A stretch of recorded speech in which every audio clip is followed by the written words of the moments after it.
아브라함 카이퍼 서거 100주년 기념 하나님 나라를 꿈꾼 우리 아브라함 카이퍼에 대해서 계속해서 세미나를 진행하고 있습니다. 오늘 그 세 번째 시간인데요. 지난주, 지지난주 했던 내용들 어떻게 좀 기억이 좀 나십니까? 네, 감사합니다. 여러 가지 내용들이 있었는데 계속해서 반복되고 또 겹치는 내용들이 있습니다. 반복되고 겹친다는 건 무슨 의미일까요? 중요하다는 거겠죠. 그래서 오늘도 우리 지난주에 했었던 우리 허성영 목사님 그 그리스도인과 그 세계관, 그리고 첫 시간에 우리 이상훈 교수님께서 얘기하셨던 그 아브라함 카이퍼의 그 생애와 사상과 관련돼서 오늘도 이제 겹치는 내용이 나오는데, 결국은 그것들을 통하여서 우리가 정말 이 한국 사회, 이 땅 가운데서 어떻게 살아가야 할지를 그렇게 교훈을 얻는 시간이 되기를 원합니다. 오늘의 주제는 그리스도와 이제 정치입니다. 원래 최초의 제목은 이제 그리스도와 사회 참여 이렇게 잡았는데, 좀 더 와닿게 하기 위해서 그리스도와 정치 이렇게 제목을 잡아보았습니다. 여러분들, 정치하면 어떤 이미지가 좀 떠오르십니까? 정치, 정당도 있고 대통령. 한국 정치에 있어서는 정당 간에, 국회의원들 간에 몸싸움을 하는 그런 모습들이 좀 이제 기억에 나시기도 하겠죠. 한국 정치의 그런 싸움하는 모습을 고사성어로 이제 이전투구 이렇게 비유를 하기도 합니다. 진흙밭에 구르면서 이 개들이 서로 싸우는 모습, 그게 정치판의 모습이다, 이런 얘기도 하기도 해요. 그래서 그리스도인과 정치하면 왠지 어울리지 않는 것 같습니다. 그 진흙밭에 지금 그리스도인들이 지금 들어가란 얘기인가? 이렇게 생각을 할 수 있는데, 이 정치라는 것이 우리의 삶에도 깊숙이 관여되어 있는 거죠. 그래서 이 정치라는 것을 굉장히 이제 넓은 의미로 생각을 하면, 이 사람들 사이의 어떤 의견 차이나 그런 이해관계 다툼을 조정하고 해결하는 과정도 전부 다 이제 정치라는 거죠. 그래서 이 고든 맥도날드 목사님께서 우리가 잘 알고 있는 미국의 이 빌 클린턴 대통령을 평가하면서 지난 100년간 미국 역사에 있어서 가장 탁월한 정치인이다, 이렇게 이제 평가를 했어요. 그런데 그렇게 평가하게 된 아픈 과거가 있습니다. 이 빌 클린턴이 어렸을 때 자라면서 양부모, 이 양아버지가 3명이 있었거든요. 근데 그 중에 적어도 2명은 굉장히 폭력적이고 알코올 중독자였다고 합니다. 그러니까 어떻게 됐을까요? 집에서 이제 집으로 딱 돌아왔을 때 딱 분위기를 보는 거죠. 집안 공기를 보는 거예요. 오늘은 뭔가 좀 분위기가 괜찮나? 아버지 뭐 좀 컨디션 괜찮아? 어머니는 어떤가? 이걸 보는 거죠. 그래서 뭔가 갈등이 되는 상황이면 그걸 어떻게 하는 거예요? 조정하는 거예요. 유년기를 그러고 자랐어요. 그리고 나서 그가 대통령이 돼서 했던 일도 뭐예요? 그런 갈등 상황을 이제 조정하는 거죠. 그래서 그런 아픈 기억이 있다, 이렇게 이제 고든 맥도날드 목사님께서 빌 클린턴과의 그런 이제 신앙 상담을 통해서 있었던 일들을 얘기하기도 하는데, 넓은 의미에서도 우리는 이 정치의 바운더리 안에서 살아가고 있다는 거죠. 좁은 의미로 보면 어떨까요? 좁은 의미로 보더라도 나라를 다스리는 일, 그리고 국가의 권력을 획득하고 유지하고 행사하는 그런 활동들, 이런 모든 활동들이 정치라고 얘기하더라도 과연 우리의 삶이, 그리스도인들의 삶이 정치와 무관할까?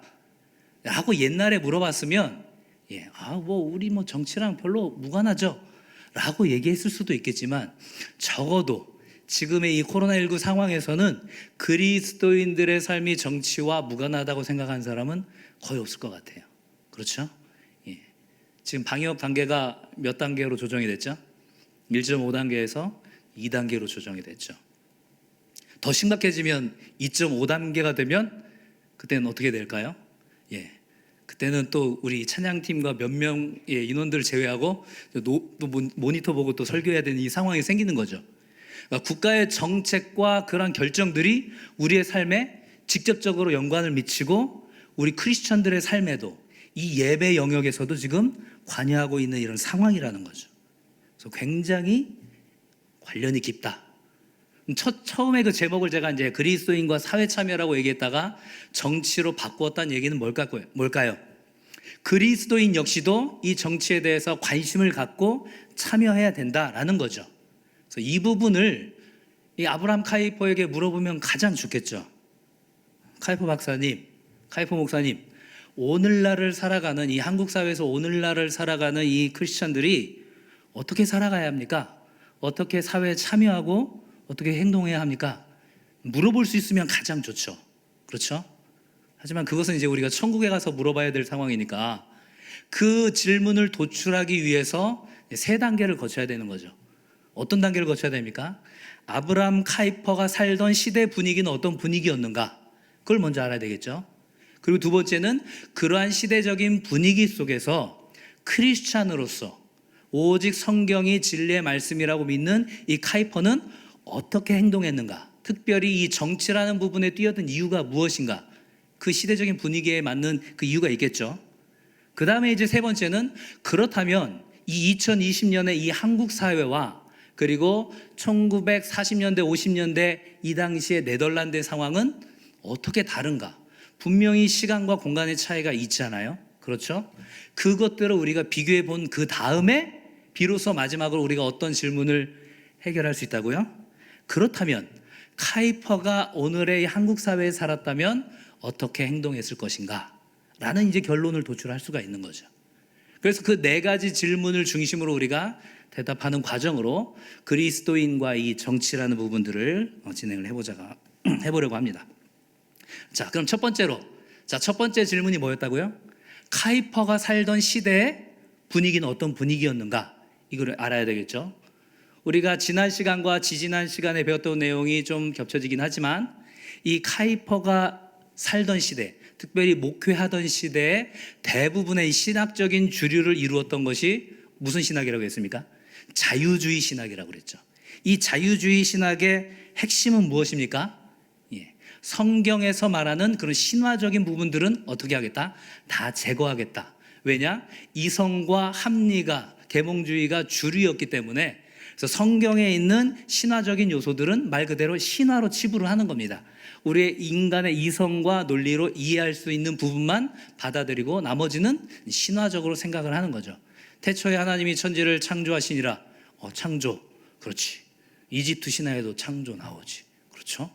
단군 신화에도 나오잖아요. 창조에 대한 부분 나오잖아요. 그렇죠. 오병이어의 기적을 일으켰다. 이걸 자유주의 신학에서 이제 어떻게 해석을 할까요? 어린아이가 그렇게 작은 걸 내놨으니까 야, 어린애가 저렇게 내놨는데 우리도 좀 내놔야 되지 않겠냐? 그래서 자기네들이 숨겨놨던 것들을 이제 하나둘씩 꺼냈다. 이런 식으로 이제 해석을 하는 거죠. 요나가 물고기에 들어갔던 사건은요, 그건 역시도 이제 신화적인 사건. 이런 식으로 신화적인 상황으로 전부 다 치부를 하는 거죠. 그러다 보니까 어떻게 돼요? 복음의 진리가 이제 훼손되는 상황. 그런데 또 한쪽에서는 어떤 주의가 있었냐면 극단적인 보수적인 이원론이 있었습니다. 무엇이냐면 굉장히 이 세상과 이 교회를 완전히 이원론 시키는 겁니다. 교회는 거룩한 공동체고 세상은 아까 이전 투구 얘기한 것처럼 불결하고 우리가 감히 그 속에 섞이면 안 된다. 그런 이제 이원론, 그런 보수적인 이원론과 자유주의 신학으로 완전히 이제 갈라져 있었던 상황이 이 아브라함 카이퍼가 목회를 하던 그런 시대적인 목회적인 상황이고, 외부적으로는 정치적으로는 굉장히 큰 사건이 하나 벌어지는데 바로 이 인류 역사에서, 특별히 이 유럽 역사에서 중세에서 근대로 넘어가는 엄청난 사건이 있죠. 그것이 무엇입니까? 1789년에 있었던 프랑스 대혁명이죠. 그래서 이 혁명이라는 것은 정치학적으로 말하면 정치의 형태가 변하는 겁니다. 그래서 정치학적으로 말했을 때 우리가 보통 이야기하는 이제 4.19 혁명은 혁명적인 사건이긴 한데 혁명은 아닌 거죠. 4.19가 정치적으로, 제가 정치적이라는 단서를 계속 붙이고 있습니다. 정치학적으로 혁명이 되려면 어떻게 해야 돼요? 다시 왕정으로 돌아간다던가 이런 정치 형체가 변하는 것을 혁명이라고 하는 거죠. 프랑스 시민혁명을 혁명이라고 얘기했으니까 그건 뭡니까? 정치 형태가 바뀌었다는 거죠. 어떻게 바뀌었을까요? 왕이 다스리던 왕정에서 이제 법에 의해서 다스리는, 프랑스 같은 경우는 이제 공화정의 형태, 그리고 유럽의 또 많은 나라들, 특별히 이제 네덜란드 같은 경우도 입헌군주제의 이제 정치 형태가 생깁니다. 입헌군주제. 군주가 있긴 있어요. 왕은 있어요. 하지만 다스리지 않고 군림하지 않는다. 그게 이제 입헌 군주제의 원칙이거든요. 여전히 지금도 영국이라든가 유럽의 상당수에는 왕들이 있죠. 그런 이제 정치 형태가 바뀌는 것이 이제 혁명인데, 이 프랑스 혁명의 표어가 뭐였냐면 자유가 아니면 무엇을 달라? 죽음을 달라는 거죠. 자유가 아니면 죽음을 달라. 그래서 그들이 이제 정치범들이 수용되어 있었던 바스티유 감옥을 습격하면서 그 루이 16세 왕을 끌어내립니다. 그래서 길로틴이라고 하는 단두대라고 하는 이 단두대에 루이 16세를 처형을 한 거죠. 여러분들 예전에 뭐 만화로 보셨던 뭐 베르사유의 장미에서 나오는 뭐 마리 앙뚜아네트, 요게 이제 다 요때 얘기인 거죠. 예. 추억이 새록새록한 분들이 있으실 것 같은데. 중요한 건 뭐냐면 이 프랑스 혁명, 이 외적인 사건으로 봤을 때 굉장히 의미가 있고, 현대 사회로 나가는 진일보한 사건이긴 한데 굉장히 이제 큰 문제가 여기 있다라는 거죠. 무엇이냐면 이 프랑스 혁명을 가능하게 했었던 이제 사상적인 토대가 이제 문제가 되는데요. 그것이 뭐냐면 이제 천부인권과 사회계약설입니다. 이제 슬슬 어려워지죠 지금. 자, 이 프랑스 혁명의 사상적인 토대가 되었던 두 가지가 뭐라고요? 천부인권, 그 다음에 사회계약설. 그 이전에 왕정 상황에서 사상적인 토대는 뭐였냐면요, 왕권 신수설이었어요. 계속 어려워지죠. 자, 왕은 하늘이 낸다는 거죠. 우리 조선시대에도 그렇잖아요. 왕은 하늘이 내지. 그래서 이 왕의 권한이 막강했습니다. 그랬는데 이제 천부인권 사상, 사회계약설 이런 것들을 통하여서 인간 개인의 권리가 중요하다는 거예요. 왕만 그 권리를, 왕의 권한을 신이 부여받은 게 아니라 우리 각 사람 개인도 그 고유한 권한을 하늘에게서 부여받았다는 겁니다. 천부, 하늘에게서 부여받은 인간의 권리가 있다라는 거예요. 이것이 이제 국민주권 이론으로 이제 확장이 되는 거죠. 그래서 이 천부인권 사상이 대부분의 이 현대 민주주의 국가의 이 법률적인 토대가 됩니다. 우리 헌법도 마찬가지예요. 대한민국 헌법 제1조 2항 외우는 분들 혹시 있을 수도 있는데, 대한민국의 주권은 누구에게 있고? 국민에게 있고, 모든 권력은 누구로부터 나온다? 국민으로부터 나온다. 이 국민주권 사상이 이 사상적인 토대가 된 게 바로 이제 천부인권 사상. 그리고 또 하나가 뭐냐면 이제 사회계약설인데, 그러면 그 개인이 갖고 있었던 그 고유의 권한, 그 권한이 있었는데 그럼 통치자가 왜 생겼냐 이거죠. 통치자가 왜 생겼냐. 내 개인의 권한을 특정한 사람에게, 특정한 집단에게 어떻게 하겠다는 거예요? 이양을 해서 잘 다스리게 하겠다는 거예요. 그래서 그러한 계약을 맺었기 때문에 그렇게 위임을 받은 통치자가 제대로 행동하지 못할 때는 어떻게 하겠다는 거예요? 끌어내리게 하겠다는 거죠. 그래서 이 토마스 홉스라든가 존 로크, 장자크 루소로 이어지는 이 사회계약설에서 얘기하는 핵심 중에 하나는 뭐냐면 그 개인의 권력을 특정한 집단과 개인에게 계약상 준 것이다. 왜요? 인간의 그 편의와 유지를 위해서 그랬다는 거죠. 그래서 이 천부인권 사상과 사회계약설의 이면에 깔려있는 인간에 대한 생각은 뭘까요? 인간은 어떤 존재예요? 고귀한 존재예요. 고귀한 존재고 선한 존재예요. 사람이 중요하다는 거죠.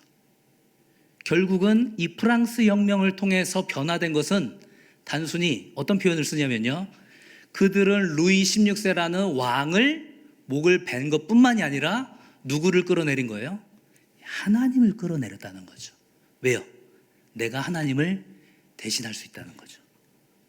그래서 흔히 말하는 신본주의에서 인본주의로 넘어간 이 대사건이 바로 프랑스 혁명이라는 거죠. 그것이 이제 1789년에 프랑스에서 일어나고 전 유럽의 사상적인 토대가 되고, 아직까지도 이제 근대와 탈근대 사회를 지나가는 이 상황 가운데서도 여전히 인본주의적인 그런 이제 요소가 쭉 깔려 있는 거죠. 그럼 그 이전에 중세 유럽의 그런 교회의 모습은 어떤 모습이었을까요? 이 아브라함 카이퍼가 칼빈주의라는 강연이라는 내용을 이제 지난 시간에 우리 허성현 목사님께서 얘기하셨는데, 미국의 프린스턴 대학교에서 강연을 했던 내용을 이제 책으로 쓴 것이 이제 칼빈주의 강연인데, 당시에 굉장히 청년기에 방황을 하고 있었던 리차드 마우라는 교수님이 이 칼빈주의 강연, 이 아브라함 카이퍼의 강연을 듣고 굉장히 큰 이제 교훈을 얻습니다. 그래서 이 카이퍼에 대해서 소개하는 글을 쓰고 여러 가지 이 카이퍼의 사상에 대해서 이제 재해석을 하는데, 거기에서 이제 중세 유럽의 교회의 권력 형태를 간단하게 그림으로 그려요. 어떤 식이냐면 하나님이 제일 위에 있고 그 바로 밑에 교회가 있는 거죠. 그리고 그 교회 밑에 뭐가 있는 거예요? 국가가 있는 거예요. 예술, 경제, 문화, 과학, 가정, 모든 것들이 지금 무엇 밑에 있는 거예요? 교회 밑에 있는 거예요. 자, 그림이 도식이 연상이 되십니까? 하나님이 있고 그 하나님의 그 통치의 위임을 받은 교회가 있고 이 교회 밑에 국가가 있는 거예요. 그게 이제 중세 유럽의 카톨릭의 모습이죠. 그래서 우리가 세계 역사에서 보는 것처럼 이 교회의 수장인 교황과 국가의 수장인 황제 간의 엄청난 다툼과 권력 투쟁이 보여지는 게 이제 중세 역사에서 나타나는 부분인데, 그런 가운데 이 프랑스 혁명 이후에 지난 시간에 허성현 목사님도 이 루소의 사상을 얘기하면서 계몽주의를 얘기하면서 이 부분을 언급했는데요. 그럼 어떻게 바뀌었을까요? 하나님 밑에 교회가 있고 교회 밑에 국가와 예술과 정치, 경제 모든 것들이 있었던 이 상황 가운데서 이제 하나님이 통치하는 영역은 어디로만 제한하라는 거예요? 교회로만 제한하라는 거예요. 하나님이 교회를 다스린다, 통치한다? 오케이, 인정. 나머지는 뭐라는 거예요? 아니라는 거예요. 그럼 어떤 그림이 됩니까? 커다란 벽이 그어져 있고 한쪽에는 하나님이 다스리는 교회, 그리고 그 벽 이면에 국가와 예술, 가정, 과학, 수많은 것들이 있다는 거죠. 지금 자연스럽게 그렇게 담을 형성하게 된 사상적인, 목회적인 방향 중에 하나가 또 이원론이라고 얘기할 수 있는데, 그런 가운데서, 그러한 시대 상황 가운데서 이제 아브라함 카이퍼가 주장했던 게 지난 시간과 지지난 시간에 계속해서 얘기했었던 바로 이 카이퍼의 영역주권이라는 거죠. 이 카이퍼의 영역주권 기억나십니까? 네. 자, PPT를 한번 보여주시죠. 카이퍼가 말하는 영역주권이 무엇입니까? 같이 한번 읽어볼까요? 시작. 만물을 통치하시는 그리스도께서 인류가 존재하는 모든 삶의 영역들 중 자신의 것이 아니라고 말씀하시는 영역은 단 한 평도 없다. 우리 이상훈 교수님께서는 단 1인치도 없다 이렇게 얘기하셨죠. 우리의 정서로 표현하면 단 한 평도 없다. 한 평도 넓죠. 이정훈 교수님 같은 분은 어떻게 표현하냐면 바늘 하나 꽂을 공간도 없다 이렇게 얘기하세요. 그래서 우리가 뭐 이런 표현 쓰잖아요. 현재 입추의 여지가 없습니다. 뭐 이런 표현 쓰잖아요. 뭐예요? 바늘 하나 꼽을 공간도 없이 사람들이 빽빽하게 차 있을 때 입추의 여지가 없다 이렇게 표현을 쓰거든요. 이 예배의 공간에 입추의 여지가 없이 예배드릴 날이 회복되기를 소망합니다. 아멘. 그러니까 아브라함 카이퍼가 말하는 영역 주권은 바로 그거예요. 하나님이 교회를 다스리는 것뿐만이 아니라 하나님이 국가와 가정과 과학과 정치, 경제, 사회, 문화 모든 부분도 어떻게 하신다는 거예요? 다스리신다는 거죠. 그래서 아브라함 카이퍼가 말하는 이 중세 카톨릭의 그 모형도 아니고 지금의 이 프랑스 혁명 이후에 계몽주의에서 주장하는 그 모습도 아니고 제대로 된 모습은 뭐냐? 바로 하나님 밑에 모든 영역들, 교회와 국가와 가정과 정치, 경제, 사회, 문화 모든 부분들이 하나님의 통치를 받는 그림, 그것이 정상이라는 거죠. 그것들을 회복하는 것이 중요하다. 이렇게 지금 아브라함 카이퍼는 이야기를 하고 있는 것입니다. 그래서 어떠한 특정한 영역에서 하나님과 상관없다는 생각은 결국은 뭐냐면 하나님의 주권을 제한하는 생각인 거죠. 그래서 인류의 모든 영역을 하나님께서 다스리신다. 이 부분과 정면으로 배치되는 게 뭡니까? 바로 이 프랑스 혁명에서 말하는 이 천부인권 사상이죠. 하늘이 준 이 인권, 이 인권은 어떤 권한이에요? 그 누구도 빼앗을 수 없는 권한이에요. 그렇기 때문에 그것을 유지하기 위해서 계약을 형성하였고 그것들을 통하여서 이제 모든 사회가 이제 진행이 되는데, 그러한 정치적인 상황 가운데서 그들과 소통하기 위해서 그리고 제도적인 개선을 위해서 이제 정치 활동을 하게 되는데, 그래서 그의 정신적인 멘토가 되었던 흐른반 프린스트라는 사람이 반혁명당을 창당합니다. 여기서 말하는 이 혁명이 어떤 것인지 알겠죠? 바로 프랑스 혁명을 얘기하는 거죠. 결국은 반혁명당이라는 건 뭐예요? 무엇을 반대하겠다? 프랑스 혁명을 반대하겠다. 프랑스 혁명에 여러 가지 선한 가치들이 있지만 그 중에서도 프랑스 혁명이 말하는 인본주의를 우리가 배격하겠다. 왜요? 하나님이 우리의 주인 되신다는 거죠. 모든 주권은 국민에게 있다. 그럴듯하잖아요. 멋있잖아요. 소수의 왕과 귀족들이 아니라 모든 개개인에게 있다. 그런데 그게 아니라는 거죠. 오늘 우리가 처음 읽었었던 로마서 13장 1절에서도 뭐라고 얘기하고 있습니까? 모든 권세는 무엇으로부터 났다? 하나님으로부터 났다. 그래서 모든 권세는 다 하나님께서 정하신 것이다. 비록 왕이라 할지라도 그 왕은 하나님께 모든 권한이 기원한다라는 거죠. 그래서 여기서 얘기하는 게 뭐냐면 이 주권에 대한 부분이 나와요. 주권.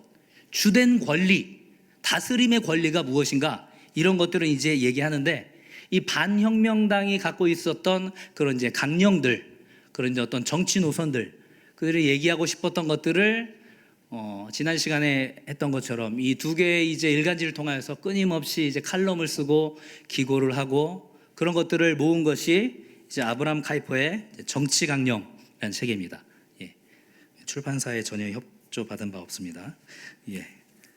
그래서 이 아브라함의 이 정치 강령에 보면 이 반혁명당의 이 강령에 대해서 쭉 얘기를 하고 있어요. 그 중에 강령 2조를 보시면 이런 이야기가 나옵니다. 반혁명당 강령 2조. 자, 제가 한번 읽어볼게요. 반혁명당은 주권의 근원을 사람들의 뜻 또는 법에 두지 않고 전적으로 하나님께 둔다.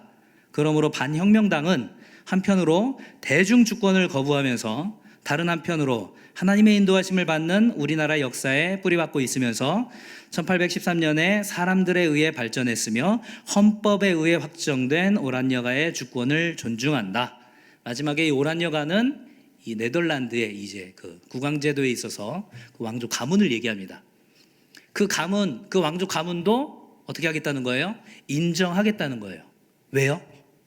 우리가 좀 전에 읽었었던 이 로마서 13장 1절 말씀에 근거해서 하나님께서 부여하신 권한을 인정하겠다라는 거죠. 그러면서 이제 아브라함 카이퍼가 이 정치강령 책에서 이 주권이란 것에 대해서 이제 설명을 하거든요. 이 종이에 펜을 들고 쓰는 사람에 대해서 이제 얘기를 합니다. 예를 들면 이런 거죠.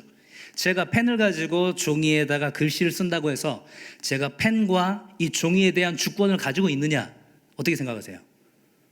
가지고 있다고 볼 수 있죠. 그러니까 제가 누르고 제가 쭉쭉쭉 쓰고, 그렇죠? 주권이 있는 것처럼 보이죠. 아브라함 카이퍼가 곰곰이 생각을 해봤는데 어떻다는 거예요? 아니라는 거예요.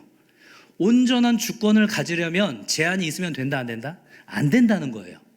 이 펜의 굵기와 이 나오는 이 속도, 그리고 이 종이의 재질에 쓰는 내가 지금 제한을 받아요, 안 받아요? 받는다라는 거죠. 제한을 안 받으려면 어떻게 해요? 제가 원하는 대로 펜을 만들고 제가 원하는 대로 종이를 만들어야 된다는 거예요. 하지만 그것조차도 제한이 있어요. 왜요? 그 재료를 구하는 데 있어서 근본적으로 그 재료 자체를 내가 만든 것이 아니기 때문에. 이 마이크로 얘기를 들어볼까요?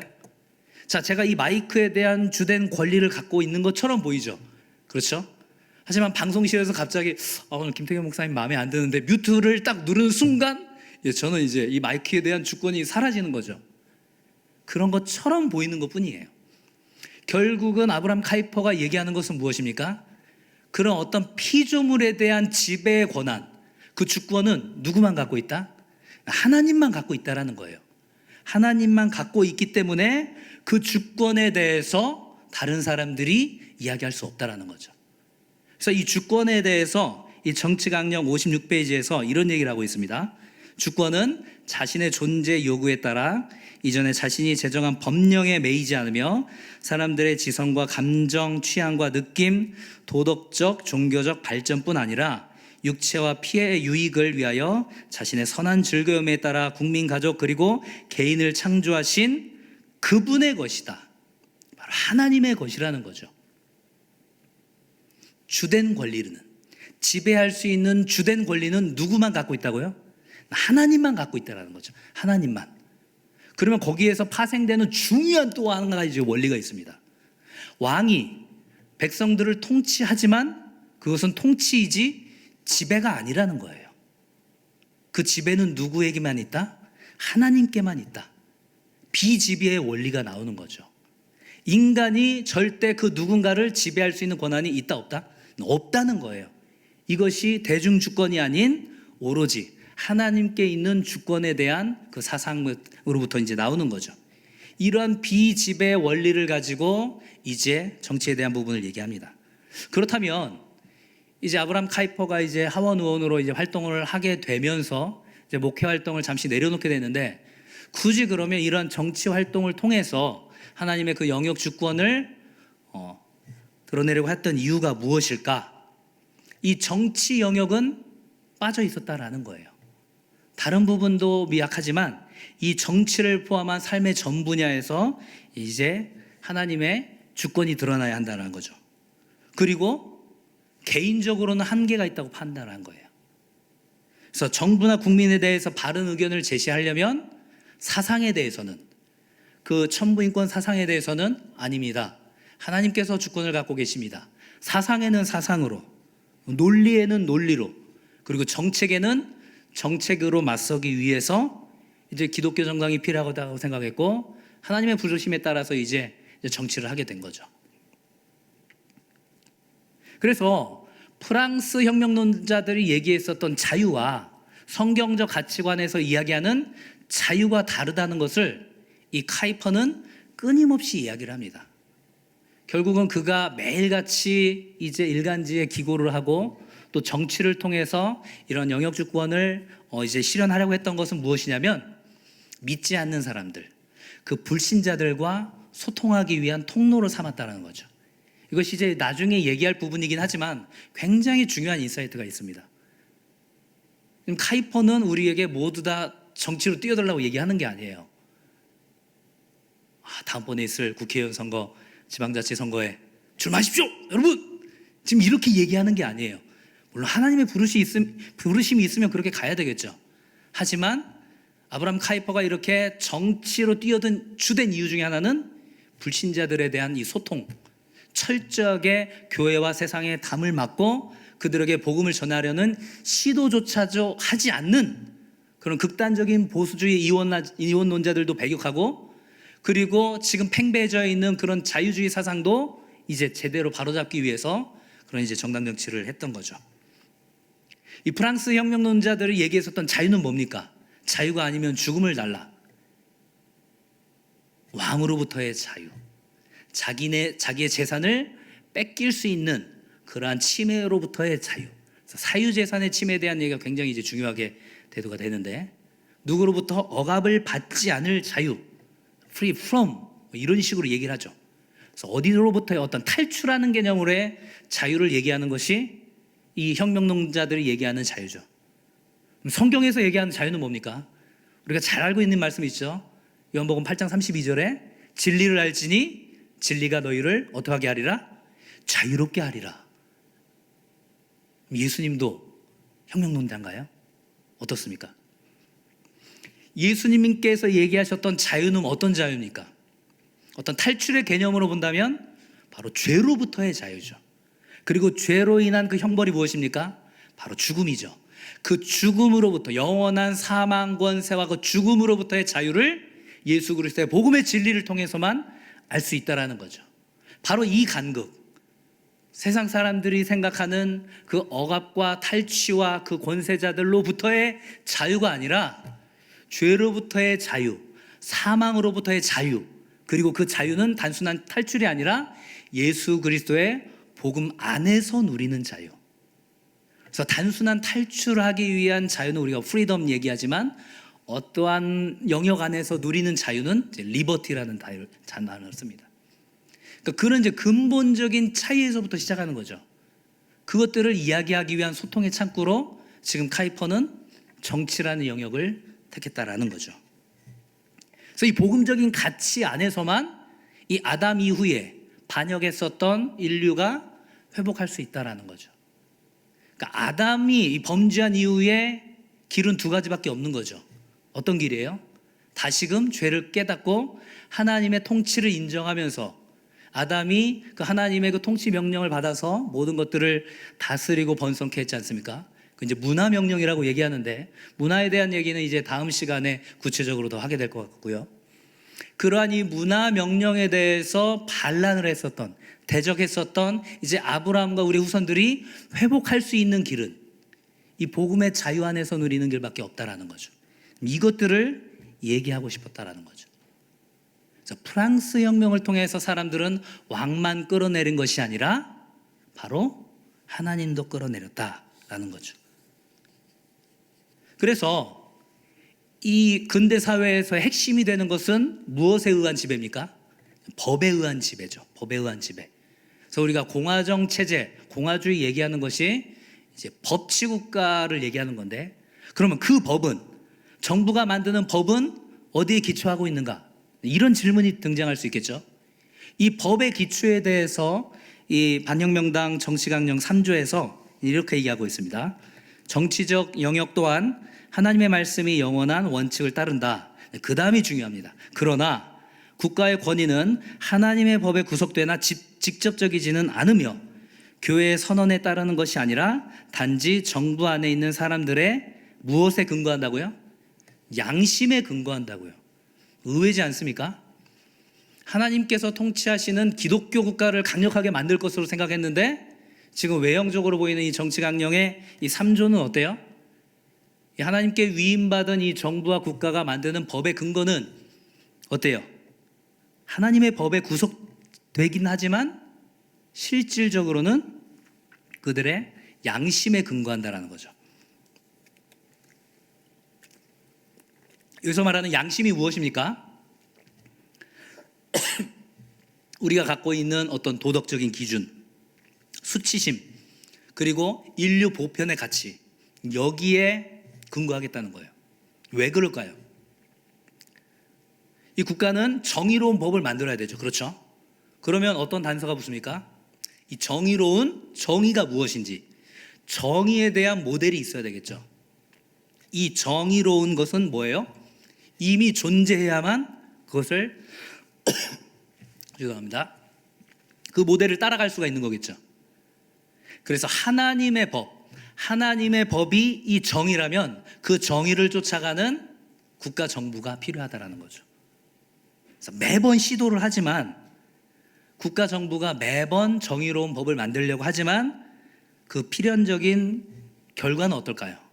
계속해서 실패로 끝난다는 거죠. 실패로.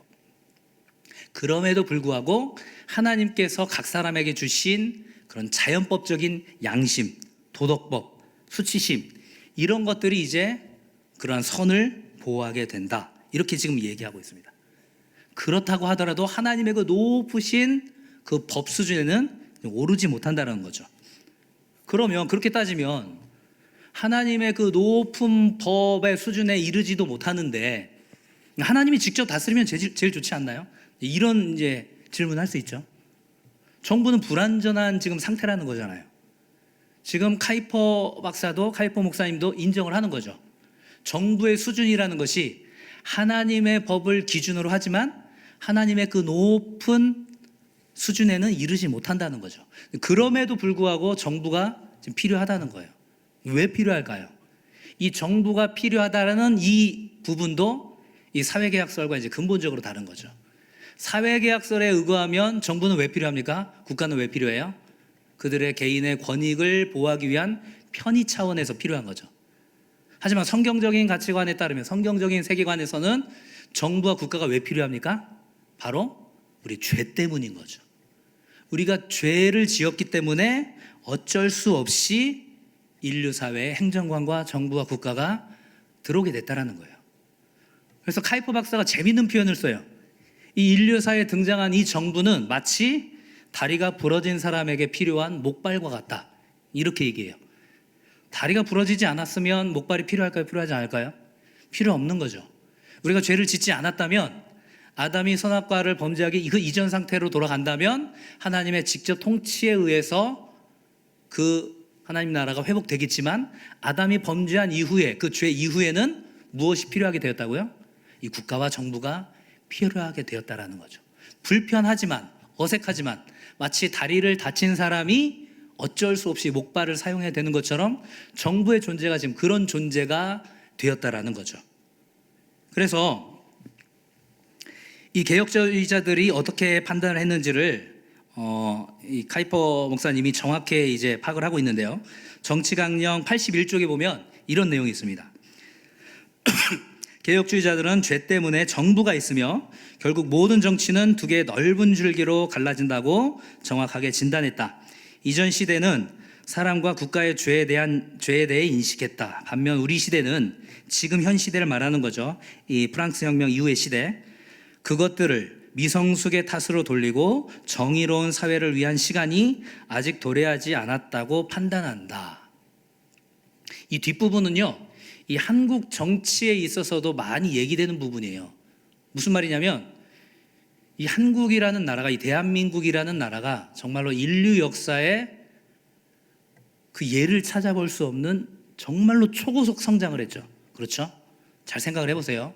서구 유럽 사회는 수천 년에 걸쳐서 진행된 그 농경사회와 산업사회와 정부사회, 지금 이제 4차 산업혁명 시대라고도 얘기하는데 이 수천 년에 걸쳐온 이 시기를 길게 잡아도 100년이 채 안 되는 시간에 지금 대한민국은 그렇게 온 거예요.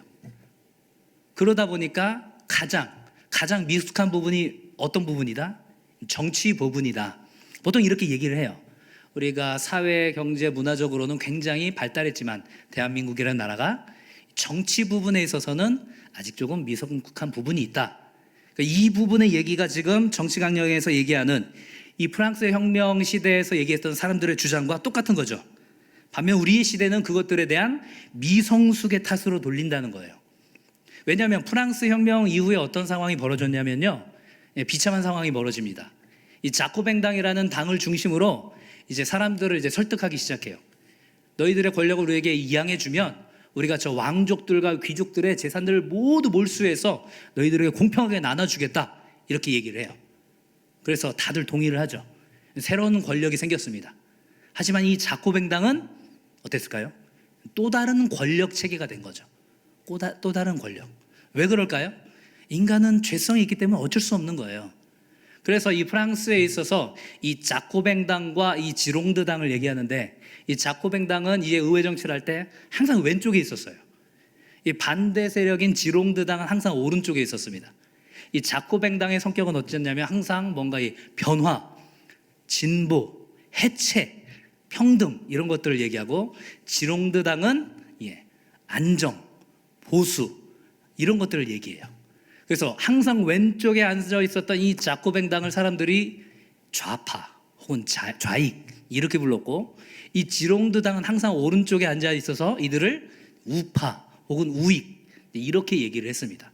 그래서 이 좌파 우파라는 개념이 이 프랑스 혁명 이후의 상황에서 이제 유래된 건데, 그런 상황 가운데서 이 자코뱅당의 이 실패를 사람들이 경험을 했단 말이에요.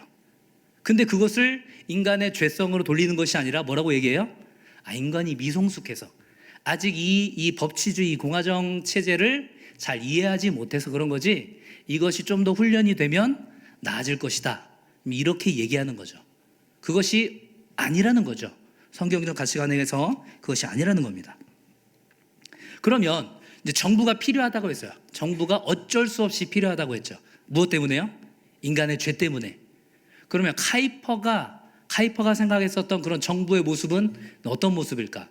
이 부분을 우리가 제일 혼동하면 안 됩니다. 카이퍼가 생각했었던 이 정부의 모습이 교회의 권력을 통해서 혹은 이 특정한 법을 통해서 강력하게 이 그리스도의 복음적 가치를 정부에 누르고 탄압하는 이런 정부 형태였을 것이다 라고 생각하시면 안 된다는 거죠. 왜요? 그러면 중세 시대의 그 교회 모습과 다를 바가 없는 거예요. 그 모습은 어땠어요? 항상 실패했다라는 거죠. 그러한 교회에서의 정부를 만들어내는 규칙이 제정될 때마다 그 교회가 어떻게 됐을까요? 부패하고 타락했죠. 교회 역시도 권력이 주어지니까 타락하게 됐다라는 거예요. 그리고 교회가 카이퍼 박사의 표현을 들면 교회는 그런 시민사회가 필요로 하는 법을 만드는 재능이 없다, 이렇게 얘기를 하고 있어요. 그래서 그런 국가교회를 만들려고 했던 것이 절대 아닙니다. 근데 러시아를 보면 또 어떤 상황이 펼쳐지냐면요, 황제 교황주의 정치 형태가 나타나요. 한 명인 거죠. 무슨 말이냐면 러시아의 그 짜르라는 황제가 황제면서 동시에 교황인 거예요. 오늘날로 말하면 대통령이면서 동시에 교단 목사님, 이런 개념인 거죠. 그래서 정부와 교회가 한 사람 안에 결합된 것, 이것이 바람직하냐? 그렇지 않다라는 거죠. 교회가 정부를 완전히 지배하는 형태도 아니고 교회와 국가가 완전히 하나로 합쳐진 그런 상태도 아니라는 거죠. 그럼 카이퍼가 생각한 그런 국가관은 어떤 모습일까요? 교회와 국가가 철저하게 분리된 상황에서 서로를 견제하면서 서로가 균형을 맞출 수 있는 그런 제3의 길을 얘기를 하고 있습니다. 그래서 교회의 역할을 얘기할 때 어떤 얘기를 하냐면 기독교에 대해서만 특별 대우하지 말라는 거예요. 우리가 언뜻 생각하면 목사님이고 기독교 정당의 당수고 나중에 이제 수상까지 하시는데, 그러면 이 기독교와 관련된 그런 좋은 법안들을 쭉쭉 만들어가지고 탄압하고 강제하고 할 것 같은데 그렇지 않다는 거예요. 뭐라고 얘기를 하고 있냐면요, 반혁명당 강령 제4조를 보시면 전혀 그렇지 않다는 것들을 알 수 있습니다. 자, 반혁명당 강령 4조를 한번 볼까요? 자, 기독교 국가, 즉 하나님이 부재하지 않은 국가에서 하나님의 종으로 정부는 그분의 이름을 영화롭게 할 의무가 있다. 따라서 이제 4가지를 얘기하는데요. 첫 번째는 국가에서 복음의 자유로운 영향력을 침해하는 행정과 입법은 제거되어야 하고, 두 번째, 국가의 영적 성정의 형성에 직접적으로 관여하는 것을 금지하고, 왜요? 정부는 이런 일에 전적으로 무능하다는 거죠. 자, 세 번째와 네 번째는 굉장히 중요하기 때문에 같이 한번 읽어볼까요? 자, 세 번째, 영원한 것에 대한 그들의 견해에 상관없이 모든 교파나 종교 공동체, 그리고 더 나아가 모든 시민을 동등하게 취급해야 하고, 네 번째, 사람들의 양심을 인정한다. 그것이 체면을 잃지 않음으로써 스스로의 힘을 제한할 수 있다는 전제하에 말이다. 카이퍼 목사님이 어떤 표현을 쓰시냐면요, 내버려 두라는 거예요. 그냥 평등하게 하라는 거예요. 모든 교파와 교단, 그것이 이단인지 그것을 가리는 것을 국가가 하라는 거예요, 하지 말라는 거예요? 하지 말라는 거예요. 이것이 이제 오늘날 다원주의 사회에서도 이제 종교의 자유로 인정이 되고 있죠. 그러니까 무슨 말이냐면 우리 입장에서, 이 개신교 입장에서 봤을 때 신천지는 이단이에요, 아니에요? 이단이죠. 당연히 이단이죠. 하지만 국가의 입장에서는 신천지가 이단인지 아닌지 그것들을 가려낼 권한이 있다 없다?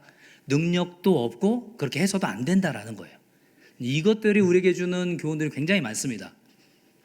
그래서 초반에 그 코로나 사태 상황에서 이 신천지, 대구의 신천지의 그런 상황 가운데서 국가의 공권 여부를 이제 개입하고 하는 상황 가운데서 일부 크리스찬들은 박수를 쳤죠. 하나님께서 국가 공권력을 통하여서 신천지를 없애는구나. 물론 가능한 해석이긴 합니다.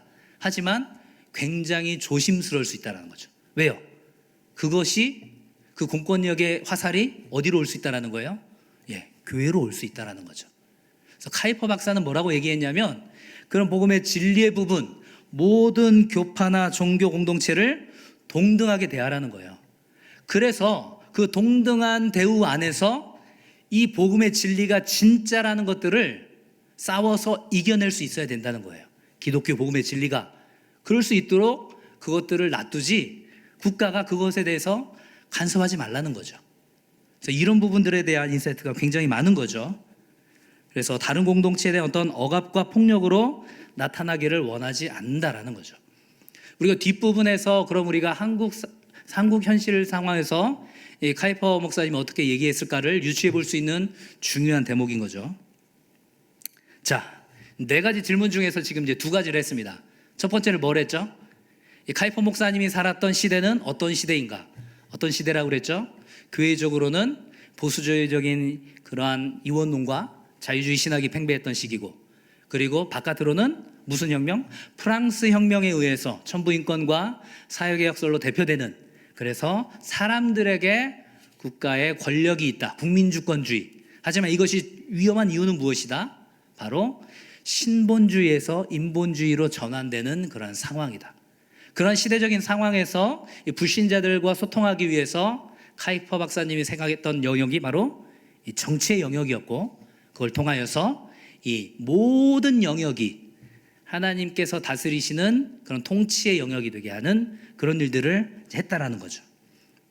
그럼 이제 조금 시각을 바꿔서, 그러면 우리가 살아가는 이 시대적인 분위기와 카이퍼 목사님이 살았던 시대는 어떻게 다르냐는 거죠. 조금 졸았던 분들은 이제 여기서부터 이제 더 집중을 하셔야 됩니다. 이것들은 이제 단순 도입하면 안 돼요. 단순 도입하면. 일단 기본적으로 당시의 19세기의 네덜란드의 상황과 우리나라 지금 한국교회의 정서의 토양이 같을까요? 다를까요? 엄청나게 다르죠. 일단 네덜란드는 전 국민의 약 70%가량이 크리스찬이었습니다. 성령으로 충만한 그런 공동체였죠. 그 가운데서도 여전히 이 자유주의와 무신론자들을 향해서 이제 소통의 손길을 펼치고자 했던 것이 바로 이 카이퍼 목사님이고, 하지만 오늘날의 시대는 어때요? 철저하게 인본주의가 기본적인 베이스로 탑재되어 있는 상황이죠. 유럽 사회 같은 경우는 신본주의에서 인본주의로 넘어가는 과정이라고 해도, 허 목사님도 지난 시간에 그런 표현을 쓰셨는데, 사람들의 무의식 가운데 하나님의 존재, 이 신의 존재라는 개념이 생활 가운데 깔려 있어요. 생활 가운데 체화된 거죠. 그래서 우스갯소리로 어떤 표현을 쓰냐면, 유럽이나 미국의 도둑들은 교회에서 도둑질하고 나갈 때 10분의 1은 떼놓고 간다고, 그런 얘기를 해요. 뭐예요? 11조. 이게 이제 몸에 밴 거죠. 우스갯소리입니다만, 그게 이제 체화된 네덜란드 국민과 우리는 어때요? 그런 신본주의 개념 자체가 전혀 없다라는 거죠. 철저하게 인본주의, 이 지성과 이 합리주의와 계몽주의 사상이 베이스에 깔려 있는 상황이 이 한국적인 상황이라는 거죠. 그리고 또 하나가 있어요. 이 카이퍼 목사님이 살던 시대는 어떤 시대예요? 근대 사회거든요. 근대 사회.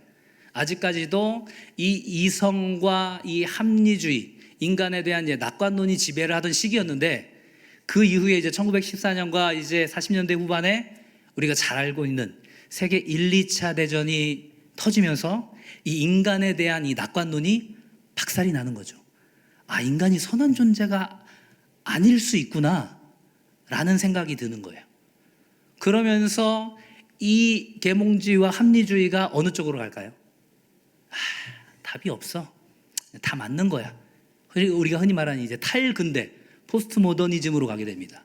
또 허무주의, 또 이제 마르크스 레닌을 통한 어떤 공산주의와 어떤 해체, 다 필요 없어. 국가도 필요 없고 정부 필요 없고 무정부주의, 여러 가지 의견들이 그래, 그 말이 다 맞아. 다원주의 사회. 지금의 이 상황이 그런 상황이라는 거죠. 그 상황 가운데서 아브라함 카이퍼가 살았던 시대보다 어쩌면 더욱더 어려운 시대를 살고 있는 것이 지금 우리 한국의 현실이라는 거죠. 그 가운데서 이 한국 사회의 현실은 그렇고, 한국 교회로 좀 상황을 축소를 해볼까요? 지난 100년 이상의 시간 동안 한국 교회 모습은 어떠했을까요? 초기에는 굉장히 극소수였습니다. 크리스찬들이. 하지만 그 극소수의 크리스찬들이 굉장히 존경받고 사람들에게 추앙받는 존재였어요.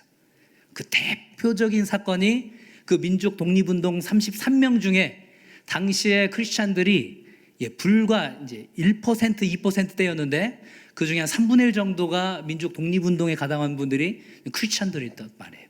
그래서 크리스찬 얘기하면 예전에는 예수 믿는 사람 차용증도 안 써줬다는 이런 표현을 써요. 굉장히 소수였지만 존경받는 집단이 이제 한국 교회 성도들이었죠. 그러면서 이제 독립된 이후에는 어땠을까요?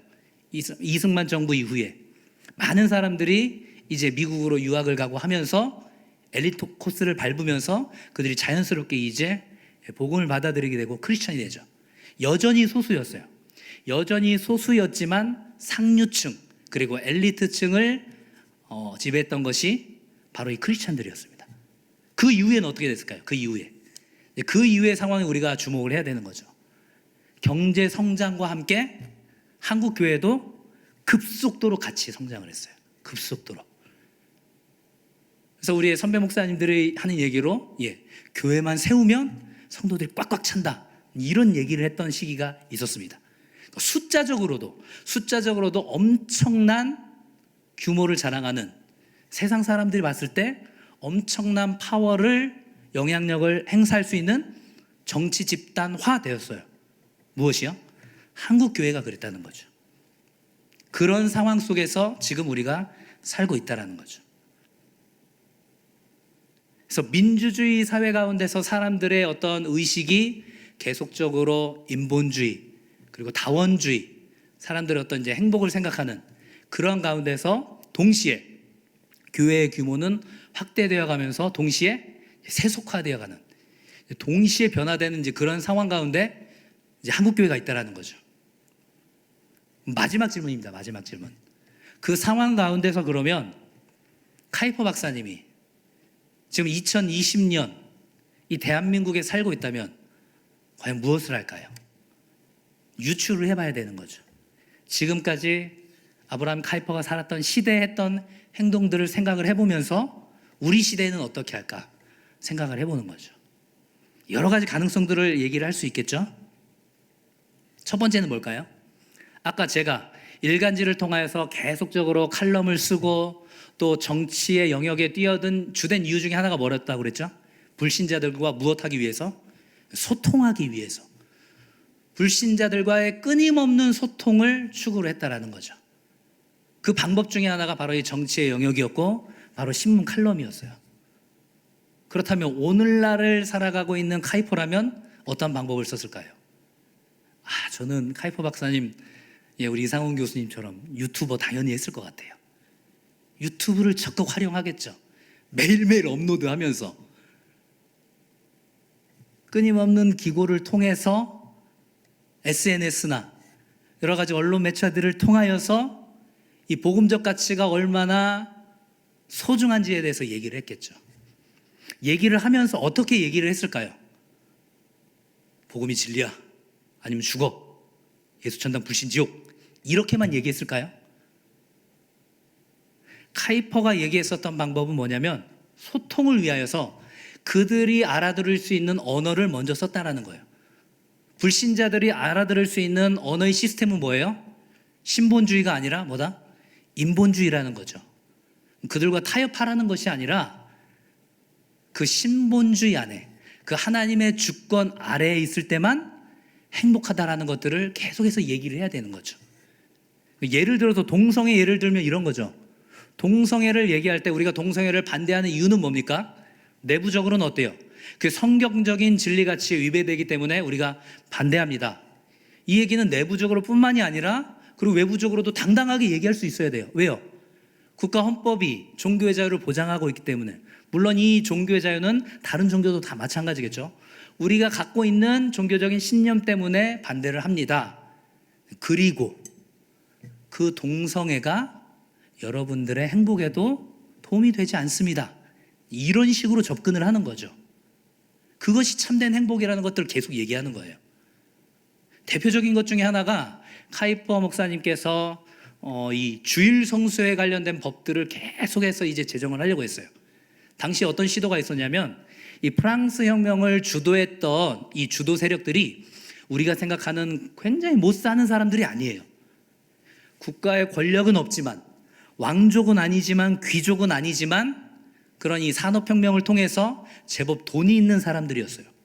그 사람들이 자신의 돈을 국가 권력에 의해서 왕이라고 귀족이라고 자꾸 뺏어가니까 화가 나니까 그것들을 이제 막기 위해서 이제 혁명이 일어났는데, 그래서 이 프랑스 혁명론자들이 주장했던 것 중에 하나가 뭐냐면 6일 일하고 7일째 쉬는 게 아니라 이 한 달 30일을 10일 단위로 끊는 거예요. 그럼 어떻게 되는 거예요? 9일 동안 일하고 10일째 되는 날 쉬는 거예요. 지금도 이제 그렇게 일하시는 분들 많이 있는데, 그런 식의 어떤 법안이라든가 그런 분위기를 자꾸 몰아가는 가운데서 카이퍼 목사님은 어떻게 얘기했을까요? 6일 동안 일하고 7일째 쉬는 것이 성경적일 뿐만이 아니라 여러분들의 건강과 여러분들에게 유익합니다. 성경에 보면 하나님께서도 그렇게 하셨는데 그것이 여러분들에게도 유익합니다. 이런 식으로 접근을 하는 거죠. 무엇하기 위해서? 소통하기 위해서. 그들과 복음의 진리에 대해서 이야기하기 위해서. 그래서 우리가 동성애에 대해서 반대를 할 때 그 두 가지 입장을 같이 가지고 있어야 돼요. 이것은 성경적인 가치에 위배되기 때문에 우리가 반대할 뿐만이 아니라 그것이 너에게도 유익해. 그것이 너에게도 유익해. 이런 식으로 접근을 할 수가 있어야 한다라는 거죠. 좀 정리를 좀 해보겠습니다. 이상훈 교수님께서 첫 시간에 강조했던 부분 중에 뭐가 있었냐면요. 그렇게 바쁘고 그렇게 치열한 가운데서도 이 아브라함 카이퍼 목사님께서 빼놓지 않았던 것이 하나 있다고 그랬어요. 기억나십니까? 그의 가족들과 경건 예배를 하는 것. 그의 개인적인 경건의 시간을 늘 확보해 놨다라는 거예요. 왜 그랬을까요? 카이퍼 박사님은 알았던 거죠. 뭐를요? 지금 이 세상의 권력과 맞서는 것이 단순히 어떤 권력 다툼이 아니라 뭐라는 걸 알았다는 거예요. 이건 영적인 전쟁이구나. 영적인 전쟁. 예수 그리스도의 재림이 다시 오시기 전까지 이 사탄 마귀가 이 여러 가지의 이 것들을 통하여서 권력을 잡고 그것들을 통하여서 이 교회 공동체와 성도들을 흔들려고 하는구나. 그것들을 못하게 하기 위해서 전 영역 가운데 하나님의 주권이 확장될 수 있도록 나가야 한다. 이렇게 얘기했던 거죠. 그래서 누군가는 부르심이 있으면 요셉이 그랬던 것처럼, 다니엘이 그랬던 것처럼, 그리고 이 카이퍼 이전에 노예제도 폐지를 위해서 평생을 바쳤던 영국의 윌버포스처럼, 윌버포스는 11번이나 법안 상정이 거절당했는데 12번째 그 법안이 이제 통과가 됐습니다. 나는 꼭 정치인이 돼야겠다. 지금 카이퍼 박사님 우리에게 꼭 정치를 하라 이 얘기를 하는 게 아니에요. 뭘까요? 이것이 지금 영적인 전쟁이라는 것들을 깨달으라는 거죠. 그리고 하나님이 포기하신 영역이 있다는 거예요? 없다는 거예요? 없다는 거예요. 그것에 주목해야 한다는 거죠. 하나님이 포기하신 영역은 없기 때문에 정말로 어떻게 보면 우리의 자녀들, 우리의 손주들 거의 말도 통하지 않는 카이퍼 목사님이라면 어떻게 했을까요? 요즘 한참 10대 아이들이 쓰는 언어들 막 공부했을 것 같아요. 뭐 하기 위해서? 소통하기 위해서. 그러면서 그 보험적 가치에 대해서 지속적으로 이야기를 하는 거죠. 그러면서도 무엇을 견지했어요? 개인의 신앙의 경건 생활. 이것이 영적인 전쟁이기 때문에. 그래서 이 카이퍼 박사님이 그 수상을 하면서도 그 수많은 정적들에게서 꼬투리 하나 잡히지 않을 수 있었던 이유는 뭐예요? 누가 왕이 되게 하라? 그리스도가 왕이 되게 하라. 저는 이 카이퍼 목사님의 이 정치 활동을 보면서 요셉이나 이 다니엘이 생각이 났습니다. 특별히 다니엘 같은 경우는 어때요? 왕의 조서가 내려졌죠. 왕의 조서가 내려졌는데도 어때요? 잡혀갈 줄 알면서도 예루살렘을 향하여서 하루에 3번 기도하죠. 그 모습이 카이퍼 박사님이 우리에게 원하는 모습이라는 거죠. 개인의 경건. 그럼 세상 사람들은 뭐라고 얘기할까요? 그리스도의 복음이 전 영역에 확장되길 원합니다. 이렇게 얘기하면 뭐라고 얘기할까요? 지금 많이 우리가 듣잖아요. 뭐라고요? 교회 안에서 똑바로 해. 이렇게 얘기를 한다고요. 결국은 뭘까요? 불신자들이 보기에도 도덕적 수준으로도 범접할 수 없는 그런 수준의 경지에 다다르도록 우리가 노력해야 된다는 거죠. 그게 먼저라는 거죠. 그게 교회 안에서도 우리의 가정 안에서도 하나님의 주권이 확립되지 않았는데 우리의 이웃과 우리 공동체 가운데서 예수 그리스도가 왕이 되는 모습을 전한다? 말이 안 되는 거죠. 특별히 한국 사회에 있어서 크리스천들이 보여야 될 중요한 모습이 저는 물질에 대한 모습이라고 생각해요. 초고속 성장을 하면서 모두가 물질주의로 가고 있잖아요. 돈의 노예가 되고 있고 그 부분에 대해서 다른 모습들을 보이는 것. 아, 돈이 왕이 아니고 너희들은 정말로 그리스도가 왕이구나. 이런 것들을 우리가 먼저 보여줄 수 있어야 된다는 거죠. 그리고 나서 각 영역에서 하나님의 주권이 드러날 수 있도록, 적어도 우리의 가정에서만이라도 이 카이퍼 박사가 얘기했었던 이 비지배 원리를 좀 기억했으면 좋겠습니다. 우리의 자녀들 우리가 지배하면 돼요, 안 돼요? 안 된다는 거예요. 우리가 알고 있지만 우리가 지배하려고 하잖아요. 우리 사업장에서의 내 그 부하 직원들 제가 지배하면 돼요, 안 돼요? 안 된다는 거예요. 왜요? 그리스도만이 왕이시기 때문에 그러한 모습들이 끊임없이 드러나야 된다라는 거죠. 그래서 그렇게 영적인 전쟁임을 생각하고 기도하고 고민하면서 정말로 예수님께서 나의 왕이십니다 라고 고백할 수 있는, 그래서 단순히 우리가 어떤 정치적인 영역으로 뛰어드는 것뿐만이 아니라, 정치적인 영역으로 뛰어드는 것은 카이퍼 목사님에게 있어서도 쉽지 않은 도전이었을 거예요. 주위에서 그렇게 했죠. 굳이 그렇게 하셔야 됩니까? 그 정치 활동을 하는 동안 평생을 싸웠어요. 평생을. 우리 이상원 교수님 통해서 봤었던 그 칼럼도 있지 않습니까? 굉장히 악당처럼 그리고, 하지만 그 카이퍼 목사님에 대해서 꼬투리 하나도 잡지 못했던 이유는 뭐예요? 이것이 영적 전쟁임을 깨닫고 그가 날마다 하나님 앞에 더욱더 가까이 갔었던 그 모습, 그 모습으로 우리가 나가야 한다는 거죠. 그래서 세상은 우리를 부러워하는 존재가 아니라 우리를 보고 그들의 부끄러움을 느낄 수 있어야 되는 거죠. 아, 저들은 비록 가난하게 살아도, 비록 없이 살아도 그래, 저렇게 사는 게 인간의 가치지, 이렇게 느낄 수 있도록 해야 된다는 거죠. 그래서 단순히 어떤 크리스찬들의 권익 문제를 넘어서 이 정치 참여가 영적인 문제라는 사실들을 깨달았기 때문에 카이퍼 박사님이 과연 이 시대에서도 정치를 하셨을까? 그 부분은 우리가 천국 가서 물어봅시다. 하나님께서 부르심을 주신 이들이 있다면 또 정치에 참여해야 되겠죠. 그래서 많은 이제 크리스천 기독교 학자들이 얘기하기를, 가장 이 현대 사회에서 그래도 카이퍼 목사님의 이런 영역 주권에 대한 개념을 잘 실현했던 정치가가 누가 있겠습니까? 라고 말했을 때 두 사람을 꼽더라고요. 바로 미국의 도널드 레이건 대통령과 그리고 영국의 마가렛 대처 수상. 그 둘의 공통점이 있습니다. 철저하게 그 크리스천 가정에서, 그 기독교 가정에서 내가 하나님께서 나를 사용하시는구나, 나를 이 자리에서 사용하시는구나, 그런 것들을 고백했던 사람이에요. 레이건 대통령 같은 경우는 굉장히 유명한 일화가 있죠.